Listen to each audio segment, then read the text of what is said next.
अस्सलाम वालेकुम, बिस्मिल्लाहिर्रहमानिर्रहीम। CSS 2023 इस्लामिक स्टडीज़ का टॉपिक 5 फिफ्थ क्वेश्चन हम डिस्कस करने जा रहे हैं।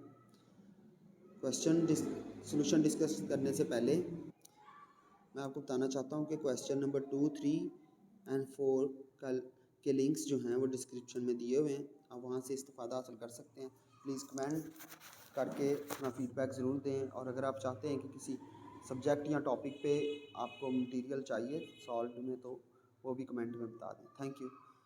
क्वेश्चन नंबर 5 है, define ijma consensus and explain its different kinds. Can legislation by a parliament of an Islamic state be regarded as a valid consensus? In Islamic jurisprudence, ijma or consensus refers to the agreement of the scholars of the Muslim community on a particular issue.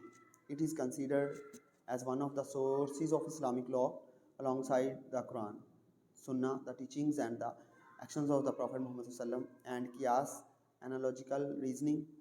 Ijma is based on the principle of collective reasoning and is seen as a way to ensure the coherence and unity of the Muslim community. So there are different kinds of ijma based on the degree of consensus and the level of authority. Ijma ul Ummah, this is the consensus of the entire Muslim community on a particular issue. It is considered the most authoritative kind of ijma and is rarely achieved except on fundamental issues of the faith and doctrine.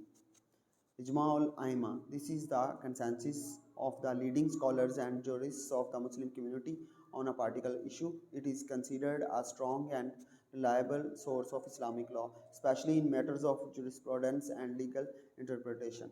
Ijma al-Mujtahideen. This is the consensus of the jurists and scholars of particular school of thought on a particular issue. It is considered a valid source of Islamic law, especially in matters that are specific to a particular school of thought.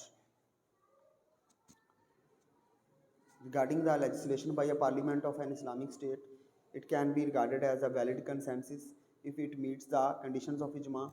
For example, if the legislation is based on the Quran, Sunnah, or the consensus of scholars of Muslim community, it can be considered as a valid source of Islamic law. However, if the legislation contradicts the principles of Islamic law or goes against the consensus of the scholars, it cannot be considered as a valid consensus.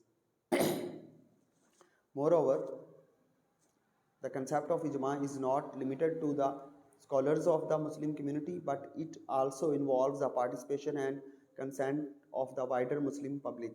In a democratic Islamic state, the parliament can act as a representative of the Muslim community, and its legislation can be seen as a reflection of the consensus of the people. However, the parliament's legislation should be in line with the principles of Islamic law and the consensus of the scholars of the Muslim community. Ultimately, the validity of the consensus depends on its adherence to the sources and principles of Islamic law and the acceptance of the Muslim community.